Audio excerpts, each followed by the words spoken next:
행복한 하루를 여는 아침 묵상 12월 둘째 날 금요일 아침입니다. 욥기 41장을 읽고 묵상하겠습니다. 내가 낚시로 리오와 야단을 끌어낼 수 있겠느냐? 노끈으로 그 혀를 맬 수 있겠느냐? 너는 밧줄로 그 코를 꿰 수 있겠느냐? 갈고리로 그 아가미를 꿰 수 있겠느냐? 그것이 어찌 내게 계속하여 간청하겠느냐? 부드럽게 내게 말하겠느냐? 어찌 그것이 너와 계약을 맺고 너는 그를 영원히 종으로 삼겠느냐? 내가 어찌 그것을 새를 가지고 놀듯 하겠으며 내 여종들을 위하여 그것을 메어두겠느냐? 어찌 장사꾼들이 그것을 놓고 거래하겠으며 상인들이 그것을 나누어 가지겠느냐? 내가 능히 많은 창으로 그 가죽을 찌르거나 작사를 그 머리에 꽂을 수 있겠느냐? 내 손을 그것에게 얹어보라. 다시는 싸울 생각을 못하리라. 참으로 잡으려는 그의 희망은 헛된 것이니라. 그것의 모습을 보기만 해도 그는 기가 꺾이리라. 아무도 그것을 격동시킬 만큼 담대하지 못하거든 누가 내게 감히 대항할 수 있겠느냐? 누가 먼저 내게 주고 나로 하여금 갚게 하겠느냐? 온 천하에 있는 것이 다 내 것이니라. 내가 그것의 지체와 그것의 큰 용맹과 늘름한 체구에 대하여 잠잠하지 아니하리라. 누가 그것의 겉가죽을 벗기겠으며 그것에게 겹재갈을 물릴 수 있겠느냐? 누가 그것의 턱을 벌릴 수 있겠느냐? 그의 둥근 이틀은 심히 두렵구나. 그의 즐비한 비늘은 그의 자랑이로다. 튼튼하게 봉인하듯이 닫혀 있구나. 그것들이 서로 달라붙어 있어 바람이 그 사이로 지나가지 못하는구나. 서로 이어져 붙었으니 능히 나눌 수도 없구나. 그것이 재채기를 한즉 빛을 발하고 그것의 눈은 새벽의 눈꺼 불빛 같으며 그것의 입에서는 횃불이 나오고 불꽃이 튀어나오며 그것의 콧구멍에서는 연기가 나오니 마치 갈대를 태울 때 솥이 끄는 것과 같구나. 그의 입김은 숯불을 지피며 그의 입은 불길을 뿜는구나. 그것의 힘은 그의 목덜미에 있으니 그 앞에서는 절망만 감돌 뿐이구나. 그것의 살껍질은 서로 밀착되어 탄탄하며 움직이지 않는구나. 그것의 가슴은 돌처럼 튼튼하며 맷돌 아래짝같이 튼튼하구나. 그것이 일어나면 용사라도 두려워하며 달아나리라. 칼이 그에게 꽂혀도 소용이 없고 창이나 투창이나 화살촉도 꽂히지 못하는구나. 그것이 쇠를 지푸라기같이 노을 썩은 나무같이 여기니 화살이라도 그것을 물리치지 못하겠고 물맷돌도 그것에게는 겨같이 되는구나. 그것은 몽둥이도 지푸라기같이 여기고 창이 날아오는 소리를 우습게 여기며 그것의 아래쪽에는 날카로운 토기 조각 같은 것이 달려있고 그것이 지나갈 때는 진흙 바닥에 도리깨로 친 자국을 남기는구나. 깊은 물을 솥에 물이 끓음 같게 하며 바다를 기름병같이 다루는도다. 그것의 뒤에서 빛나는 물줄기가 나오니 그는 깊은 바다를 백발로 만드는구나. 세상에는 그것과 비할 것이 없으니 그것은 두려움이 없는 것으로 지음받았구나. 그것은 모든 높은 자를 내려다보며 모든 교만한 자들에게 군림하는 왕이니라. 아멘. 오늘 제목을 결국 피조물일 뿐이다 이렇게 정했습니다. 1, 2절 말씀을 요절로 다시 한번 읽습니다. 내가 낚시로 리오야단을 낚을 수 있으며 끈으로 그 혀를 맬 수 있느냐? 그 코를 줄로 맬 수 있으며 갈고리로 그 턱을 꿰일 수 있느냐? 자, 40장 후반부에는 베헤못을 얘기했는데 이것은 하마의 외형을 닮았다 알려졌고요. 이 41장에 들어서 리오야단의 이야기가 나오는데 악어를 닮은 존재로 여겨집니다. 성경 여러 곳에서 악한 세력을 상징할 때 등장을 하죠. 생김새나 성질 때문일 겁니다. 오늘 마지막 구절에서도 보니까 이것이 모든 높은 자를 내려다보며 모든 교만한 자들에게 군림하는 왕이다. 어떤 사탄의 심, 악한 심, 또 그런 것을 상징하는 것으로도 그렇게 묘사되고 있죠. 욥은 3장 8절에서 이미 리오야단 얘기를 한 적이 있는데 자신이 태어난 밤을 저주하면서 이렇게 말했었죠. 나를 저주하는 자들, 곧 리오야단을 격동시키기에 익숙한 자들이 그 밤을 저주하였더라면 이라고요. 이 리오야단, 곧 악한 심, 사탄적인 심이 누군가에 의해서 격동돼서 난리를 쳤더라면 자기 자신이 태어나지 않을 수도 있었겠다 하는 탄식을 위해 이 리오야단을 소환했었습니다. 오늘 1절 이하에서는 하나님이 리오야단을 끌어 쓰시죠. 욥에게 이런 악한 힘, 리오야단을 제어할 수 있겠느냐 하고 물으시죠. 네가 낚시로 리오야단을 끌어낼 수 있느냐? 노끈으로 그 혀를 맬 수 있느냐? 그 코를 줄로 꿰 수 있느냐? 갈고리로 그 턱을 꿰 수 있느냐? 그러면서요. 그것이 너에게 살려달라고 애원할 것 같으냐? 그것이 내게 자비를 베풀어 달라고 빌 것 같으냐? 그것이 너와 언약을 맺기라도 하고 영원히 내 종이 되겠다고 약속이라도 할 것 같으냐?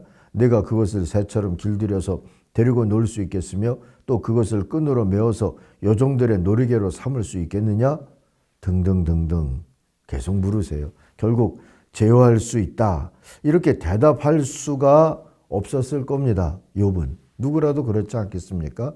오히려 이 악한 힘은 쳐다만 봐도 기가 죽게 되는 그런 존재가 아닌가 싶어요. 9절도 보세요. 리오야단을 보는 사람은 쳐다보기만 해도 기가 꺾이고 땅에 꼬꾸라진다. 주님도 그러시잖아요. 이런 악의 심, 악어 같은 그런 심에 대한 묘사가 계속 이어질수록 욥은 스스로 점점 더 작게 느끼지 않을 수 없었을 겁니다. 턱과 이빨은 강력하다 하죠. 비늘은 틈이 없죠. 또 악어가 아니고 용인지요. 입에서는 불이 나왔다 그러고 콧구멍에서는 연기가 펑펑 솟고 입김으로는 불을 피울 정도가 됐다. 뭐 이렇게 묘사가 됩니다. 이게 악이죠. 25절 보니까 일어나기만 하면 아무리 힘센 자도 벌벌 떨며 그 몸부림치는 소리에 기가 꺾인다 했습니다. 그런데 성경은 이런 악의 힘 리오야단을 하나님은 깨뜨릴 수 있다고 알려주죠.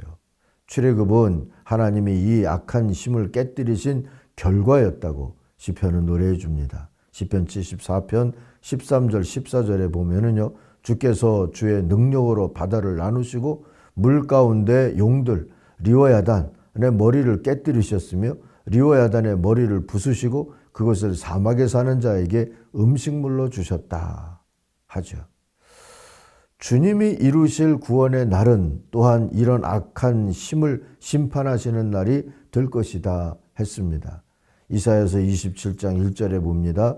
그날에 여호와께서 그의 견고하고 크고 강한 칼로 날랜 뱀 리오야단 곧 꼬불꼬불한 뱀 리오야단을 벌하시며 바다에 있는 용을 죽이시리라.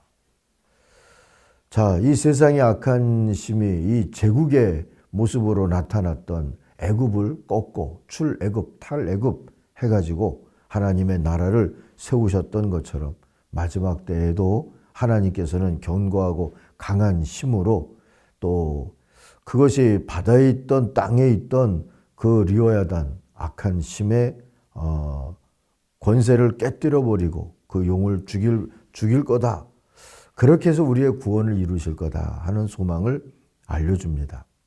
한편 시편 104편 24절 이하에서 보니까 하나님은 이런 리오야단을 자신이 만드신 창조 세계 안에 두시고 완벽하게 다루신다 하고도 알려주죠. 여호와여 주께서 하신 일이 어찌 그리 많은지요? 주께서 지혜로 그들을 다 지으셨으니 주께서 지으신 것들이 땅에 가득합니다.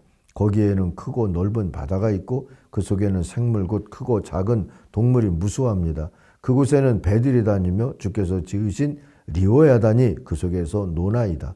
이것들은 다 주께서 때를 따라 먹을 것을 주시기를 바라나이다. 그곳에는 배들이 다니며 주께서 지으신 리오야단이 그 속에서 논입니다 했어요. 시편 104편 24절부터 27절을 세 번역으로 읽었습니다. 악한 힘이지만 결국은 하나님에게 완전히 제어를 받을 수 있고 또 하나님이 다루신다. 하나님 그 모든 것을 다 아신다 하고 성경은 우리에게 알려주죠. 이런 악한 힘을 당해낼 희망이 없는 인간 욥은 하나님과 이제는 겨룰 생각을 아예 내려놓은 게 마땅하지 않겠습니까? 한편 악한 힘들도 또 한낱 피조물일 뿐이어서 그것을 다루시며 또 심판도 하시는 창조주 하나님의 위대함을 드러내는 존재일 뿐이다. 이렇게 봐도 무방하지 않겠습니까? 그런데 성도들 중에는 세상과 세상의 것들을 지나치게 두려워하거나 그것들에 지나치게 집착해서 그것들 때문에 종종 참 평안을 잃는 이들이 있습니다. 고작 피조물일 텐데 말이죠. 신앙의 기본을 생각하십시다. 전능하신 하나님만이 창조주이며 주권자라고 하는 그 기본 고백으로 돌아갈 필요가 있습니다. 그리고 성찰해 보십시다. 우리의 두려움 또는 허망함의 까닭이 혹 이 기본 고백이 흔들려버린 탓은 아닌지 말입니다. 이 고백을 붙들고 우리가 이사야 40장 30절 또 31절에 있는 희망을 또 한번 바라볼 수 있기를 바랍니다. 젊음도 넘어지고 용맹도 자빠지지만 여호와를 앙망하는 자는 피곤치 않을 것이다. 그는 이미 독수리처럼 높은 곳을 날고 있기 때문이다. 다시 한번 하나님을 의지하고 바라다 보시면서 또 모든 리와 야단의 힘도 제어하시는 그 하나님을 나의 아버지, 나의 주님 부르시면서 하나님의 자녀, 하나님의 백성이 바라볼 수 있는 희망을 또 붙들고 살아가는 이 한 달이 될 수 있기를 바랍니다. 기도하겠습니다. 하나님 아버지, 세상의 힘 말고 주님을 경외하며 살게 하여 주옵소서. 또 하나님 맡겨주신 선교지에서 독수리 신앙을 가지고 감당할 일들을 감당할 수 있게 도와주시고 감당할 수 없었던 일들을 주님께 맡기며 또 하나님 한 해의 마지막 달을 또 새 해를 준비하는 또 이 한 달을 주님을 기다리며 평강 속에 거하게 하여 주옵소서. 예수님 이름으로 기도하옵나이다. 아멘. 하늘에 계신 우리 아버지, 아버지의 이름을 거룩하게 하시며 아버지의 나라가 오게 하시며 아버지의 뜻이 하늘에서와 같이 땅에서도 이루어지게 하소서. 오늘 우리에게 일용할 양식을 주시고 우리가 우리에게 잘못한 사람을 용서하여 준 것 같이 우리 죄를 용서하여 주시고 우리를 시험에 빠지지 않게 하시고 악에서 구하소서. 나라와 권능과 영광이 영원히 아버지의 것입니다. 아멘. 각자 기도하겠습니다.